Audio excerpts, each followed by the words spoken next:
can I introduce you firstly to my co-editor of GeoSport, Carol Gomez. We're going to be asking the questions today with our guest, James Dorsey. Can I say to people who are in the audience today, you are strongly encouraged, thoroughly encouraged. I wish I could say incentivized to ask James questions. So James has asked that rather than he just talk and respond to a set script, what he's very keen to do is to receive questions from the audience. So this live Q&A is to mark the launch of GeoSport. GeoSport is a collaboration between IRIS in Paris, and Carol is the representative from IRIS in Paris today, and also EM Lyon Business School, and I'm here as the representative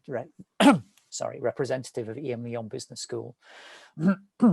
GeoSport is a digital platform that we will be sharing the details of later on today via social media, essentially focused on the geopolitics of sport.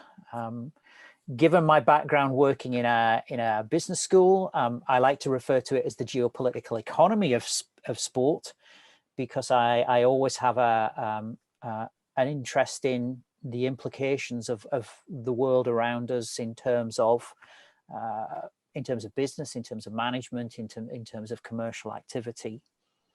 To illustrate for you what GeoSport embraces or encapsulates, just give you a simple example. Yesterday, I was approached by a journalist from Denmark to ask me about Mesut Ozil and Arsenal.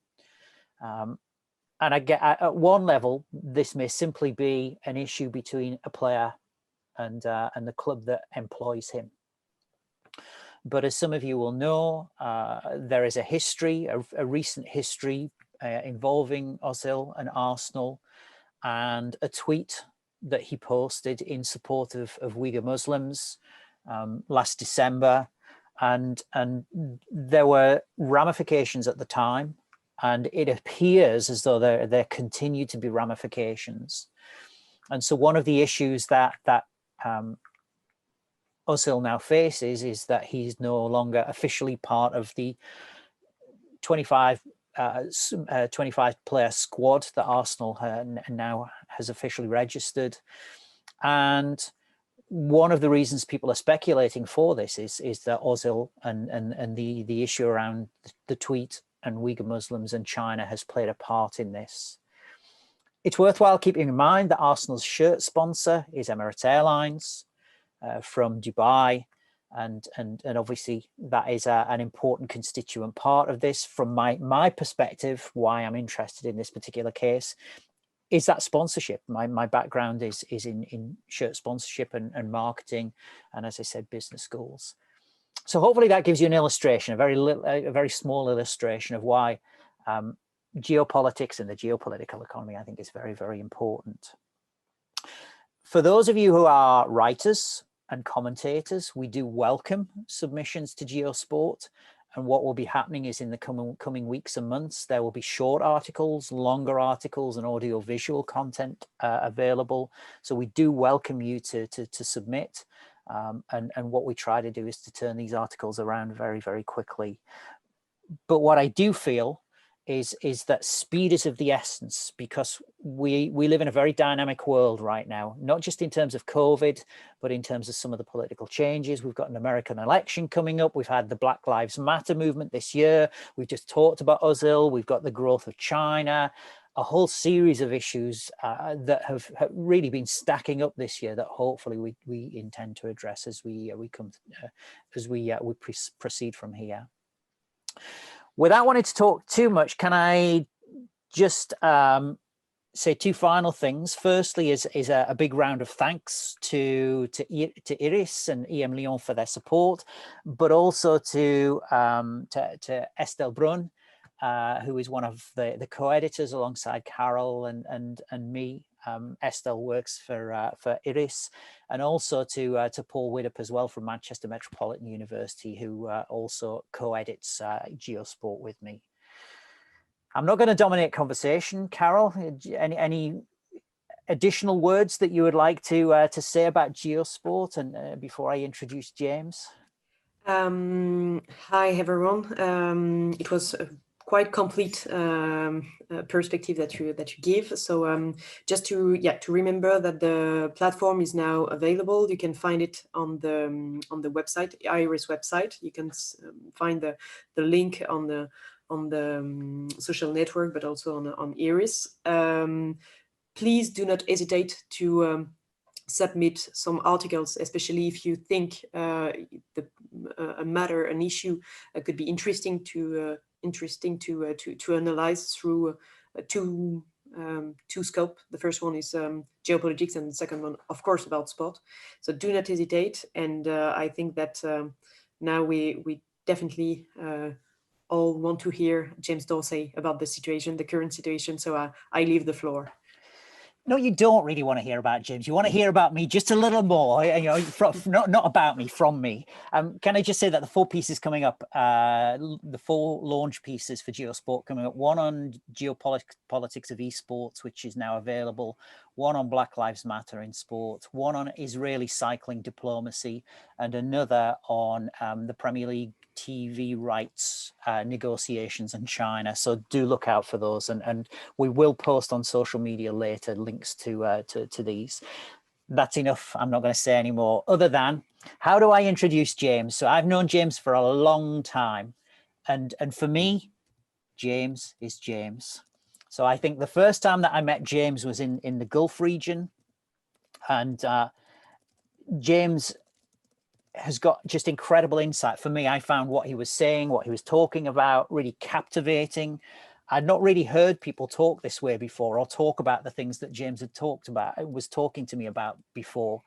And since then, I've spent endless hours listening to James, reading what he has to write. And some of you may be familiar with his both his book and his blog, The Turbulent World of Middle East Soccer. But I think, you know, many of you will know James for not just being a writer, but also being a commentator, an analyst, an academic. I always remember your phrase, James, or your word, a hackademic. So not an academic, a hackademic. So a kind of hybrid journalist academic, which is, for me, has been really important in terms of my career and in terms of the way that I've chosen to develop my career. Your use of the word hackademic is really, really important. So James, before launching into the questions, can you tell us what's occupying you right now? What kind of projects are you working on? Are you writing a book? Are you publishing? Well, first of all, thank you. That was a very generous introduction, and I really appreciate it. And thank you and the business school for inviting me. I'm working, actually what I'm working on right now is less related to sports. It's a book on that I'm calling The Battle for the Soul of Islam, which is essentially the rivalry for religious soft power, and we'll come back to soft power later on, between various Middle Eastern states as well as various Asian states. That's one major thing I'm working on. The other major thing I'm working on is Gulf security and how that's evolving. Okay. Sorry, I'm just promoting Carol so we can see her. Hi, Carol. Could I start, James, by asking a very simple question, which is aligned closely with the focus of today's launch and today's session, and that is, why does the geopolitics of sport matter? What's your view on that? Why does geopolitics matter to people who are interested in sport? Well, the simple one-liner answer is because politics and sports are, or sports is by definition political, and sports can generate soft power. Now, there are a number of reasons for that. One is, I think, in a still globalized world, the nature of diplomacy has changed. So if in the past it was pinstripe suits who were in the foreign service of a state and attended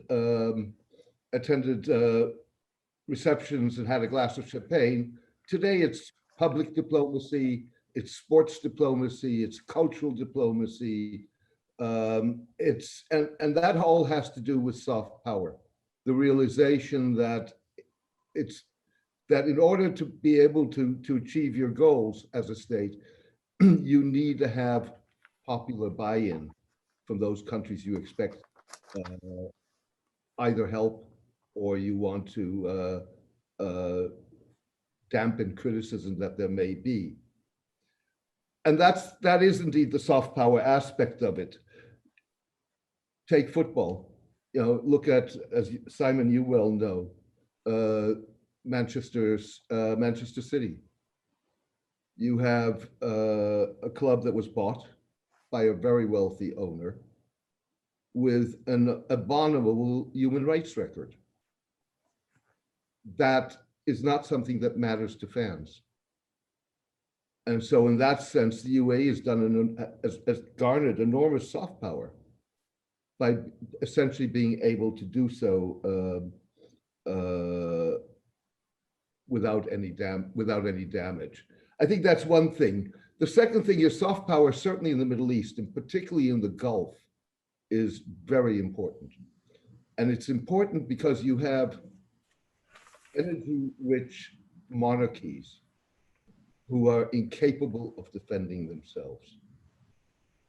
So if you look at Qatar, when in 1990, the Iraqis invaded Kuwait, the Kuwaitis, the conservative Kuwaitis were in Saudi Arabia sitting it out.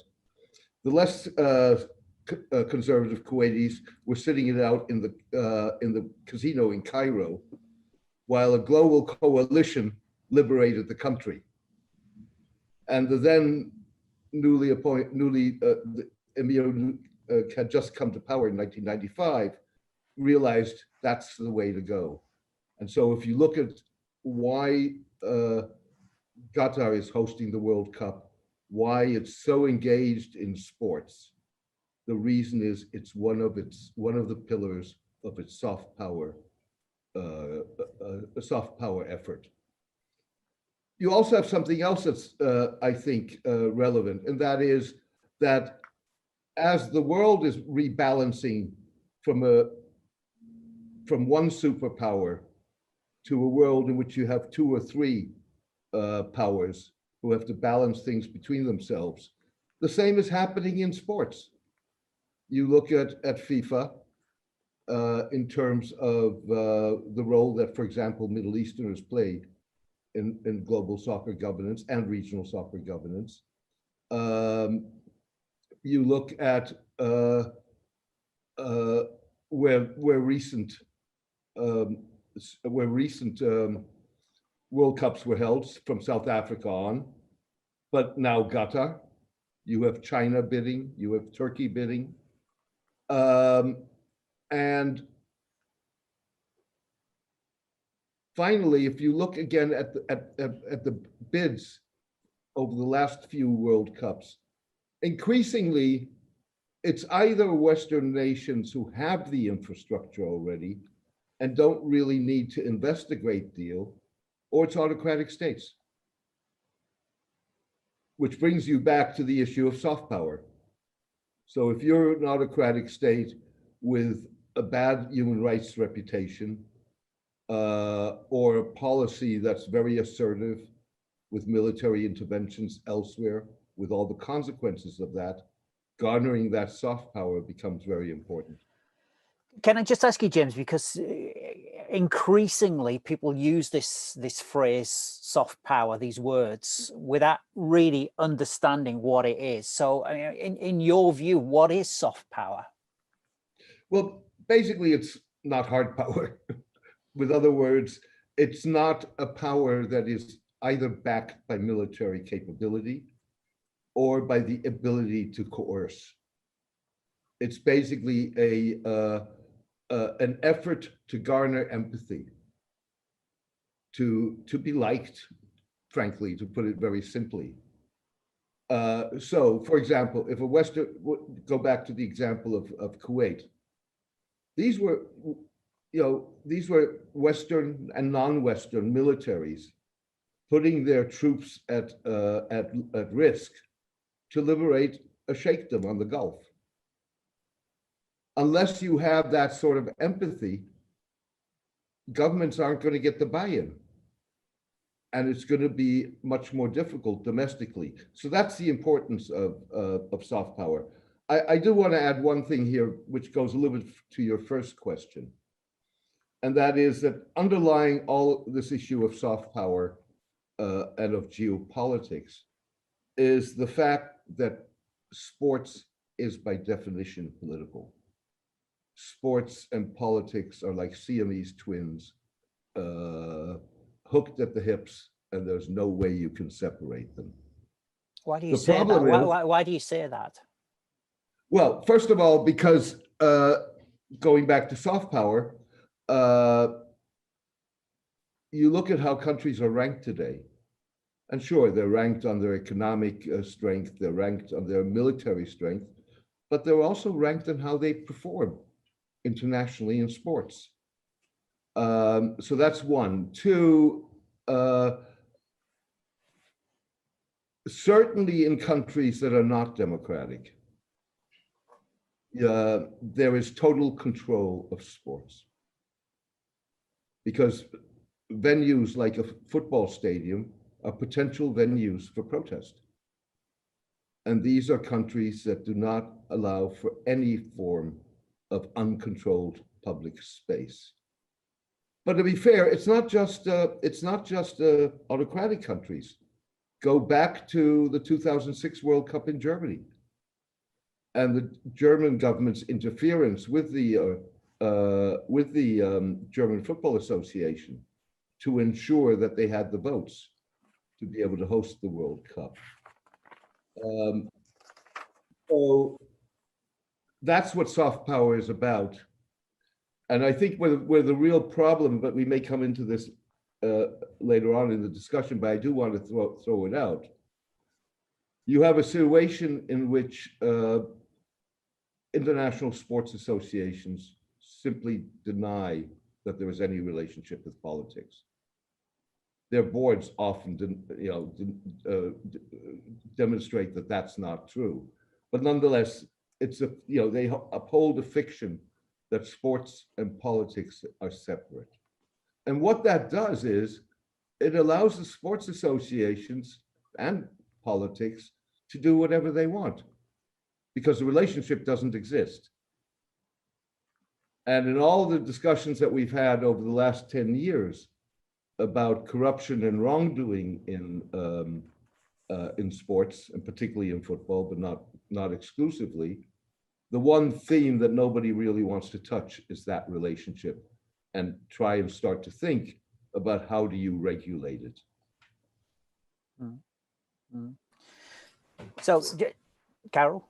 Yeah, it's quite interesting to hear you about this particular point, especially when we saw the article that Thomas Bach published last week in the Guardian, for example, and he say politics and sports don't mix, and he tried to explain why it doesn't mix, but obviously I fully agree with you on this point.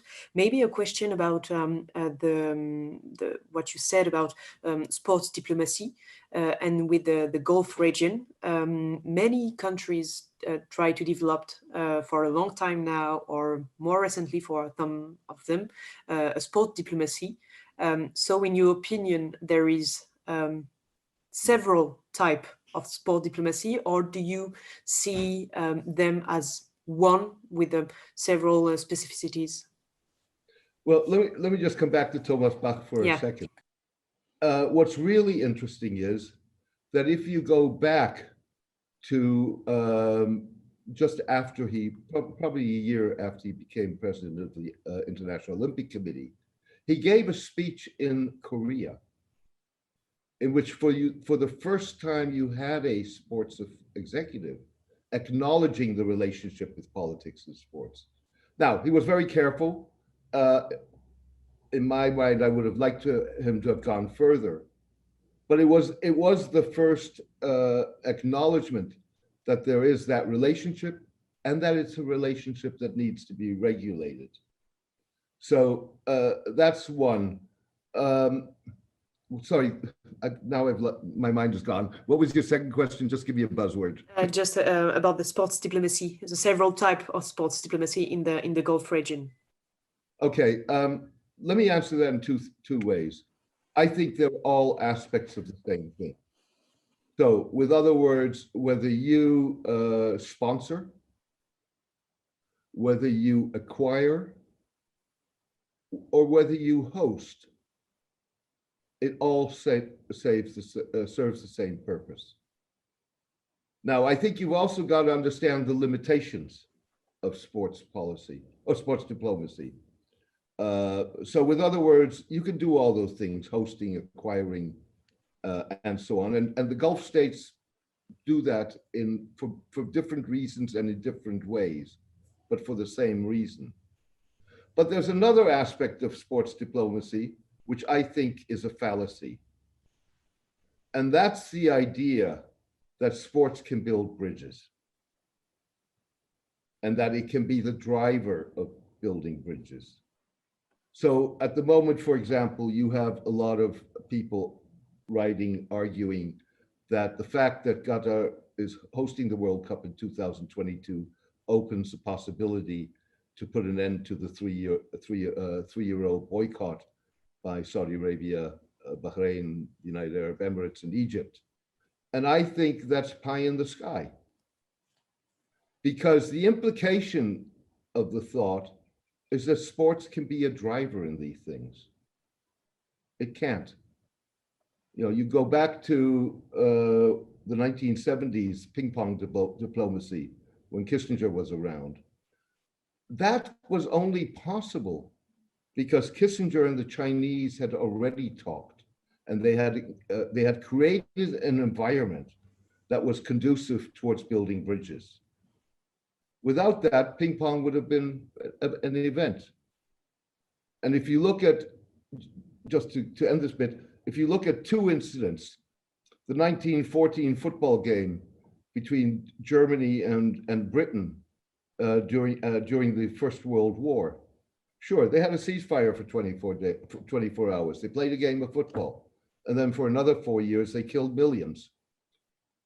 Fast forward to 2007, when the Iraqis, against all odds, won the AFC Cup.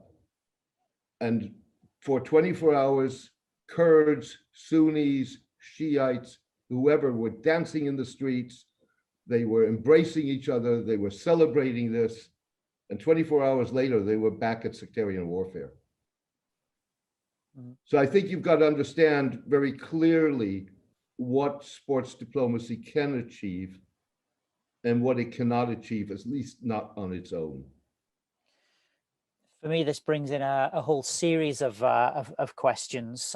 There is a question from the audience from Aditya, which I'm going to specifically address in just a moment.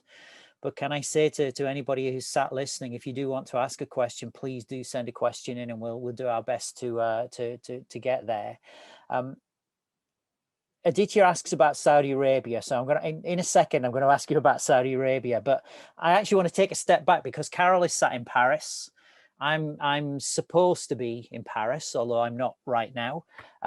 We then begin to think about Paris Saint-Germain and the Qataris and Qatar Sports Investments and the World Cup and beIN and all of those things.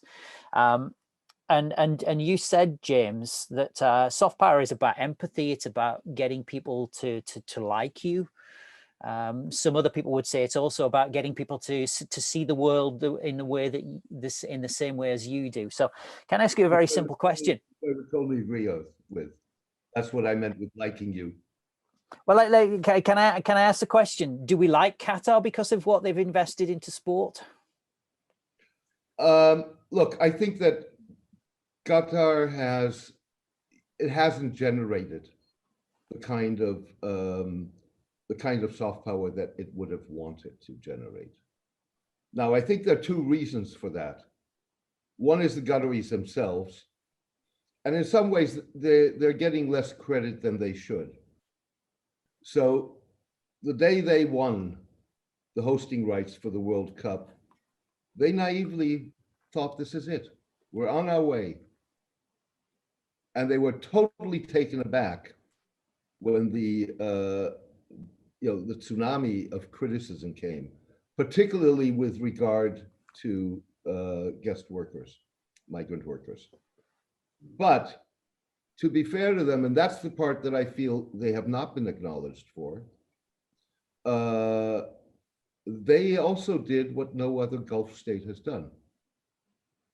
So on the one hand, their public relations was a disaster, and people told them, if you put your head in the sand and wait for this to blow over, then once you pull it out of the sand, you're going to find that you're on the defensive and that you've lost the moral high ground, which is exactly what happened. But what they did at the same time was they engaged with human rights organizations, Amnesty, Human Rights Watch. They engaged with the International Labor Organization and with the trade unions, something that no other Gulf state would or has done till today. And they took various initiatives, not all of which came to fruition, but in and of themselves were actually interesting and smart initiatives. And again, very slowly, they should have done it at a much faster pace. They introduced a reform of the sponsorship of the kafala system.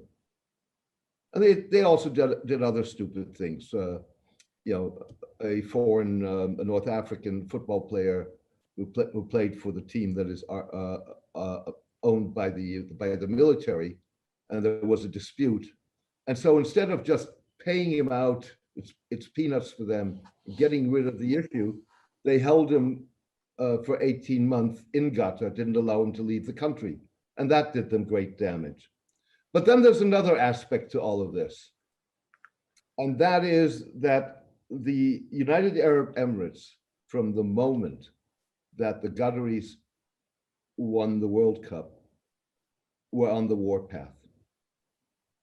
And that accelerated even further in 2017 when the diplomatic and economic boycott was introduced. And if you really think about it, Qatar is one of those countries, Qatar, Turkey, Iran, where that you mention it and it already almost immediately has an emotive response, whatever your view of the state is. You say Gabon or you say Morocco, you're not going to have that kind of response, and it's an often visceral response. Partly because, again, first and foremost, the UAE is brilliant at public relations, and the Qataris have gotten far better, and in many ways have handled the boycott very well. But I think that that's really the context in which you've got to measure how well did they do on soft power. At least in terms of football, you look at Qatar Airways; they did very well. I mean, it's one of the top airlines in the world. It's an airline you want to fly. So the question, moving it kind of just jumping over the border a little, if we're allowed to do, I'm not sure we can do it, but move over the border from Qatar to Saudi Arabia. We've got a question from Aditya who asks, what are your views on the recent decision by Saudi Arabia to make golf free for women? I think you've got to look at this in a broader context, which is that up until 2015, with other words, the rise of King Salman and his son, Mohammed bin Salman, the Saudis weren't really involved. They weren't one of those Middle Eastern countries that was looking at the soft power aspects of sports. That only started in 2015. And for all practical matters, it's been a train wreckage from day one. But if you look at Vision 2030, which is basically drafted by Western consultants, Mohammed bin Salman's vision of liberalizing Saudi Arabia, of diversifying the economy, there's a recognition in that that just for public health reasons, sports in Saudi Arabia needs to be universal. The Saudis, unlike the Emiratis, are horrendous at public relations. They simply don't understand it. And so one of the things that Mohammed bin Salman, first of all, he's a generational change. He's in his early 30s. So he understands what a majority of Saudis want and what their aspirations are. And they're all people under 30. And entertainment was one of those things. A liberalization to some degree of what women can and cannot do was crucial both for economic development, but also crucial for the kingdom's image. And the Gulf, free Gulf for women is one more of these gestures. The problem is that Saudi and Crown Prince bin Salman has so damaged his own reputation that it's not these kind of things that are going to do it. Mm-hmm. Can I ask you about what for me proved to be a very fractious part of my pandemic year, and that is Newcastle United. I wrote something earlier in the year that said Saudi Arabia won't buy a Premier League football club, and I took a beating on social media. There was a lot of trolling.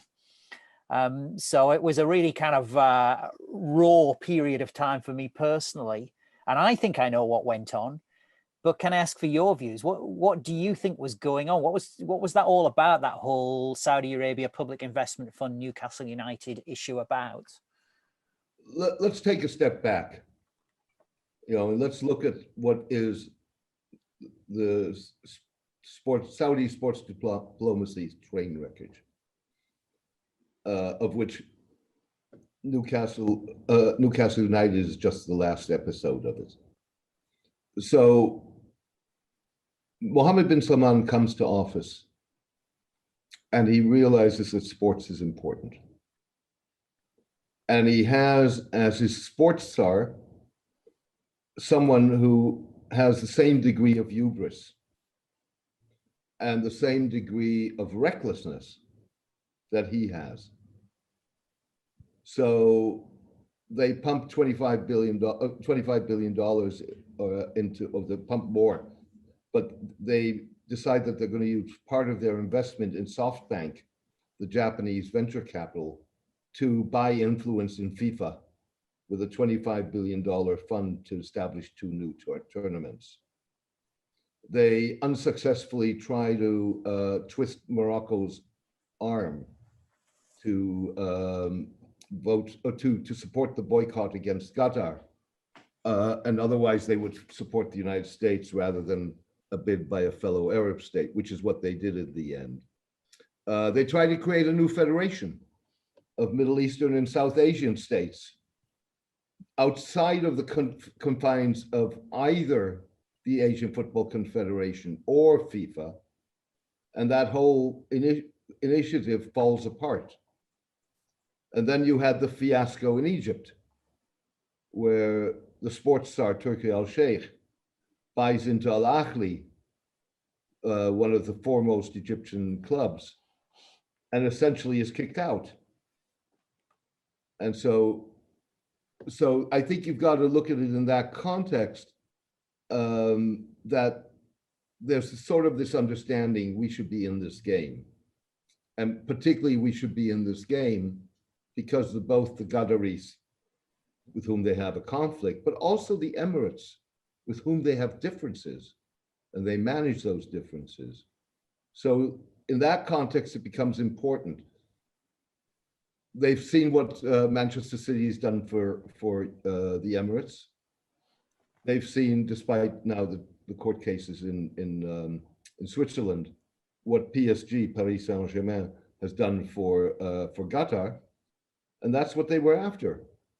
Not understanding, and again, this is across the board, not just in the case of Newcastle United, but across the board, not understanding how badly they've damaged their own image and reputation, and what it's going to take to repair that. So I want to let one of our guests, Anirban, take us across to China and India in a second. But before that, there are two questions. If I could ask the question posed by Yoav first, and then Arno has asked a question as well. So Yoav is asking about the normalization of relations between the UAE, Bahrain, and Israel. What do you think the consequences of this might be for sport? Well, it's quite fascinating. You've already had two very interesting developments. One is that a club in Dubai has bought an Israeli player. Now, granted, he's an Israeli Palestinian, but he's an Israeli.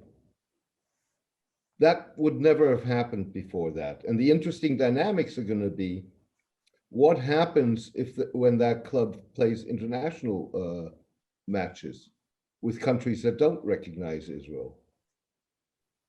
That's going to be the litmus test for how sincere this is. But then you have a second development, which I find far more fascinating, and I think if it happens, could have ultimately far-reaching consequences.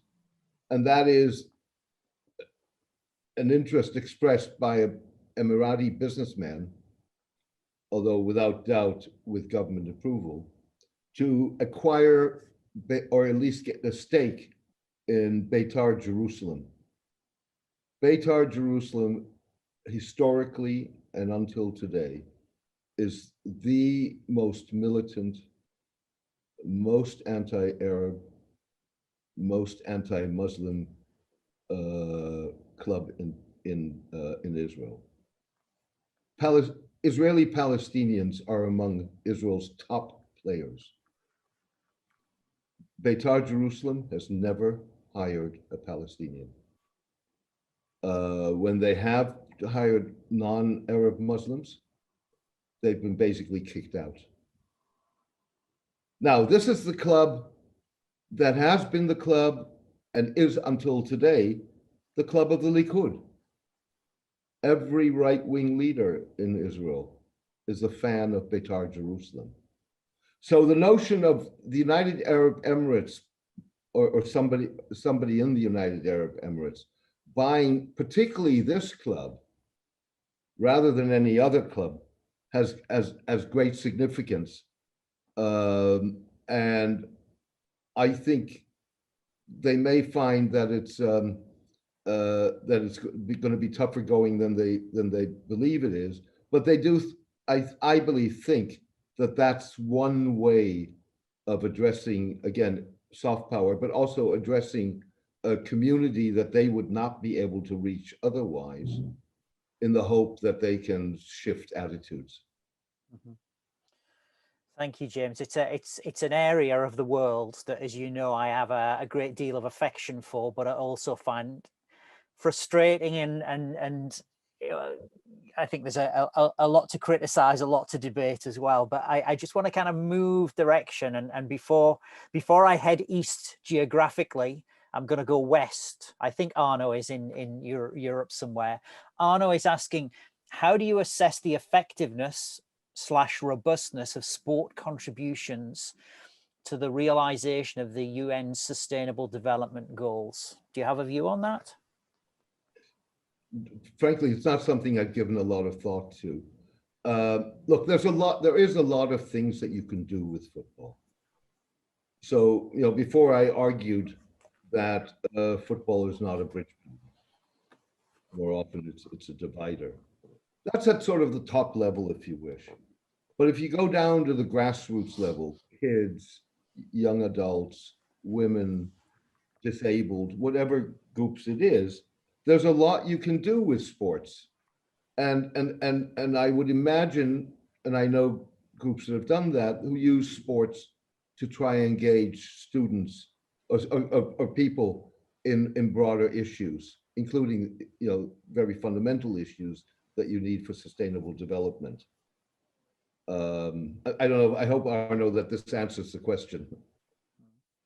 It's a really interesting topic, subject for discussion, Arno. It may well be something that we have to come back to as a platform and discuss in more detail. So Carol is nodding her head, so she'll be organising that soon. I'm sure. If I could switch to Anirban's question. Anirban asks, can badminton diplomacy reduce tensions between India and China?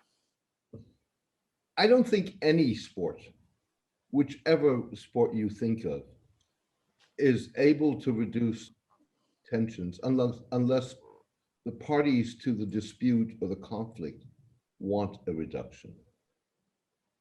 And there's no indication that particularly the Chinese, but both the Chinese and the Indians are going to back down on this. So I don't think badminton, whether it's badminton, whether it's boxing, whether it's football, handball, whatever it may be, I don't think it's going to make a difference unless you have a change of attitude on both sides of the China-Indian divide, where they're looking for ways to improve relations and they're looking for ways to build bridges. At this moment, neither of them are. Mm-hmm. Can I just take a step back again and thank Peter? Peter has just posted a URL in the question and answer section on a memorandum of understanding involving the United Arab Emirates and Israel. So thank you, Peter. That's much appreciated. If we could go back east again, James, and part of my life seems to be spent focused on the Gulf region, and part of my life seems to be spent focused on China. And we could comment on China in lots of different ways, but given that we're here today to talk about sport specifically, I think we can restrict it to sport. You know, what's your view of the role that China currently is playing in sport, and what are some of the recent developments that really stand out for you in your mind that China has engaged in? You know, if the issue with Qatar and the United Arab Emirates' involvement globally in sports is reputation laundering, that's what it is in China, at least partly. So if you take football, Xi Jinping, without doubt, is personally passionate about football. And he has great ambitions for where he wants China to be on the international football playing field, if you wish, in terms of, you know, hosting the World Cup, winning the World Cup, and he's put a lot of money into that in terms of, you know, grassroots training for football, sponsorships that you've seen with FIFA and with others, and let me just make one remark, which is also true for the Gulf states and for the Middle East in general, which is with football particularly, you are talking about the most popular form of popular entertainment, bar none. So if you have a successful football team and you are an autocrat with a tarnished image, then you want to be associated with that success of the football team because that's your football team. And if you go back almost 10 years to the Arab popular revolts in Egypt that toppled Hosni Mubarak, a lot of the people on Tahrir Square would tell you, I'm not going to watch a match of the national team. That's Mubarak's team, not mine. I mean, so, and I think you have the same element in terms of wanting the success, both because of his own passion, but Xi Jinping also wanting that success, both in terms of being able to project China in a different light, not, you know, about concentration camps in Xinjiang and cultural genocide, or the utopian surveillance state, and so on. But also because if China is successful, then that's something that he can use to enhance his own reputation, because that's his success. So is this nation branding as well? Is that the same thing, or is it something different? I don't know that China needs nation branding, frankly. I mean, China is one of those countries, if you couldn't find anything else on a map, you would find China. People know. And so I mean, there are other countries where nation branding, Qatar, for example, with the World Cup, where nation branding has value. Reputation, I think, in terms of China, is far more important, and it also raises really a very fundamental question. So, if sports and politics are incestuous, if you wish, then the issue of human rights, whatever decision you take, so whether or not you say, human rights and that's politics, don't have anything to do with it, but we will judge a bit on its merits, or you say, sorry, for example, to China, given the abominable human rights record that you have, there's no way that we can entertain your bid. Whichever decision you take, it's a political decision. And that's a decision that will be coming up. Carol? Yeah, maybe on this one, and linked to what Judge just said at the beginning, the article of Thomas Bach was really interesting because it talked a lot about boycott. He never write at every place the word Beijing or China, but it was obviously the idea that he has behind his head. So what is your thought about this risk of boycott? We can see, we can read, we can watch some people, organization, NGO calling for a boycott of Beijing. Do you think it could happen? It could have also a real impact, because often we talk about boycott or sanction, but we don't think about the efficiency of the tool. So what is your thought about this? Okay, I think there's several questions here. One is the efficiency. Do sanctions work? It's a good question. Obviously they're not working in Iran. However, so if you were looking at a sports bit of China, even if the boycott is symbolic, it has value, because if you don't boycott, you've just given up. You've not taken a stand. Now, see, you've also got a second issue here, which is the fiction of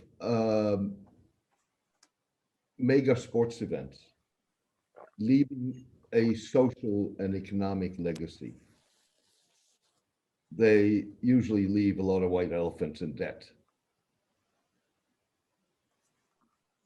There aren't that many cases where you see that the granting of the right to hold or organize a mega sports event has any real impact. I would argue that Qatar is an exception. And for the very reasons that we discussed before, you would not have had that process on migrant labor without the vulnerability that Qatar had at that moment as a host of the World Cup, and therefore the need to engage and to be seen to be correcting things. it's highly unlikely that you would have that effect in China. And if you go back to 2008, the Chinese made all kinds of promises on environment and freedom of the press, and look at where we are. We've got a question come from Peter. So which is, given sport activism's growing prominence, and he puts Black Lives Matter, Marcus Rashford, equal pay, how can politics possibly stay out of sports? Will this open activism continue through the Olympics and the World Cup, in your opinion? Two things. One, you've had that kind of activism before. Go back to the 1968 games in Mexico, where people raised a black fist. I think there are two issues here. One is, I think you are going to see greater activism. And you're going to see greater activism not only because of sports as such, and this goes partially back to Carol's question in a sense, but if you look at the last decade, it was a decade in which autocrats or authoritarian leaders who thought primarily in civilizational, not in national terms, were the dominant players. You know, Trump, Putin, Narendra Modi in India, Xi Jinping, let's go down the line, the major players. So that created an environment in which you could do many more things. The next decade, in one way you can predict, and that's going to be, and you can already see if you turn the news on, it's going to be a decade of defiance and dissent, of anger, because of longstanding issues on inequality and what social justice that precede the pandemic and the economic downturn, but certainly have been seriously sharpened by them. And you look today at Chile, you look at Pakistan, you look at Nigeria, this is what you're going to see. And I think you're going to get that translated into player activism. But there's also a second, and that goes back to your discussion about Mesut Özil. Why would players not have an opinion? Of course they have an opinion. And why should their right to express themselves be curtailed? So in the case of Mesut, who tweeted on the Uyghurs in Xinjiang in China,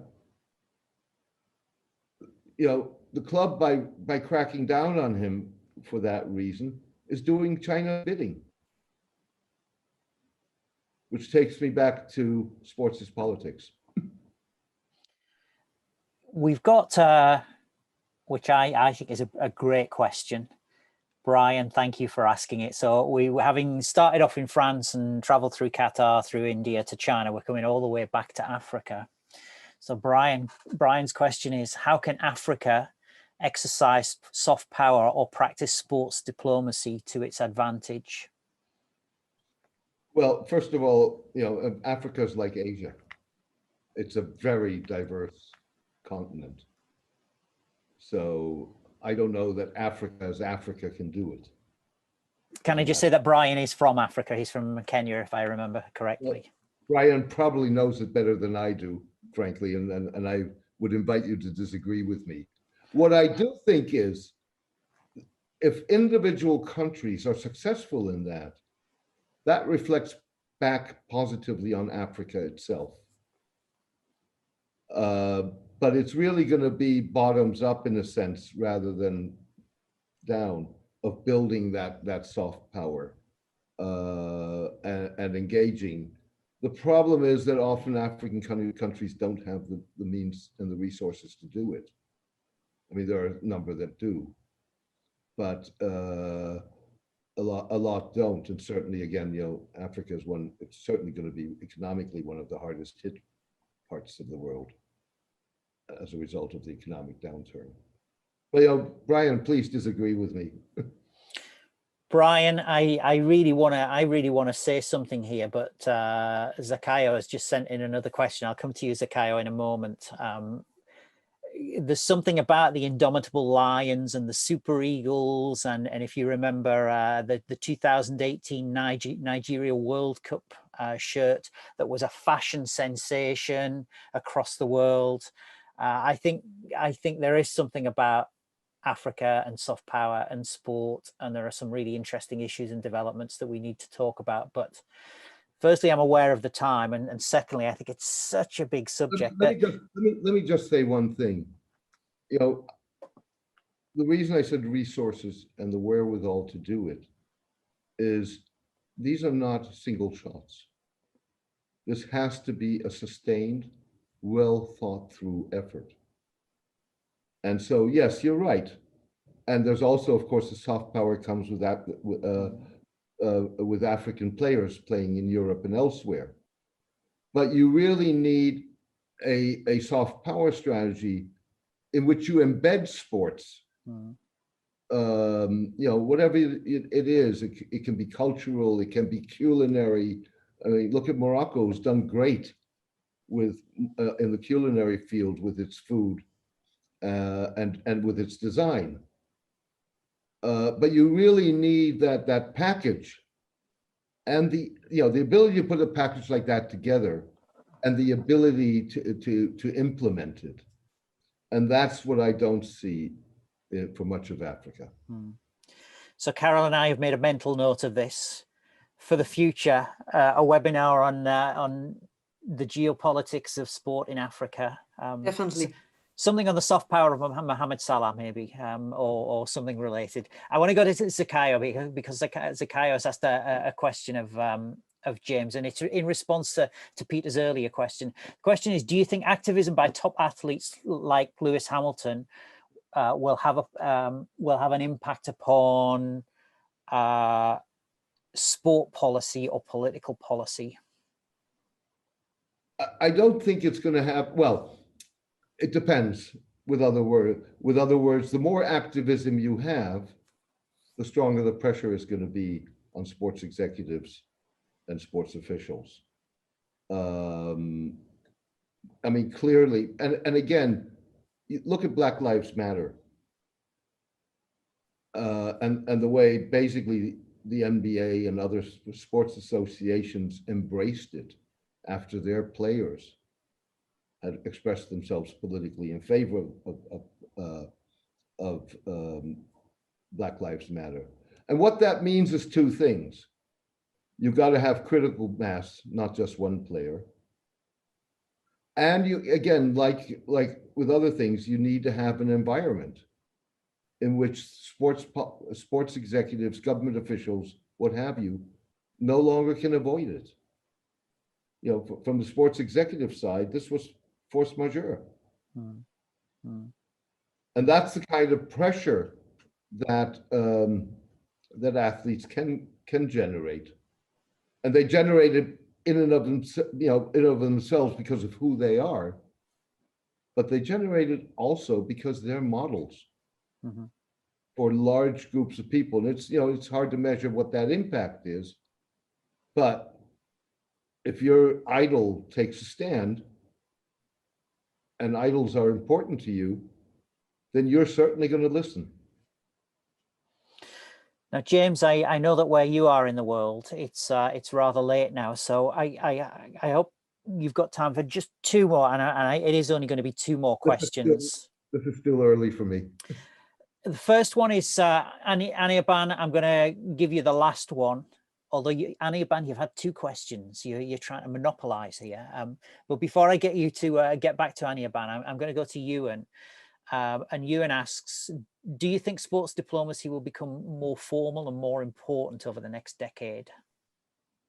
Well, I think it's important already. And that's why you're seeing a lot of money being poured into it, both commercial funds as well as government funds. And I think that's certainly going to be true going forward. Now, first of all, most countries are sports crazy. So sports is important in the private lives of a significant number of people.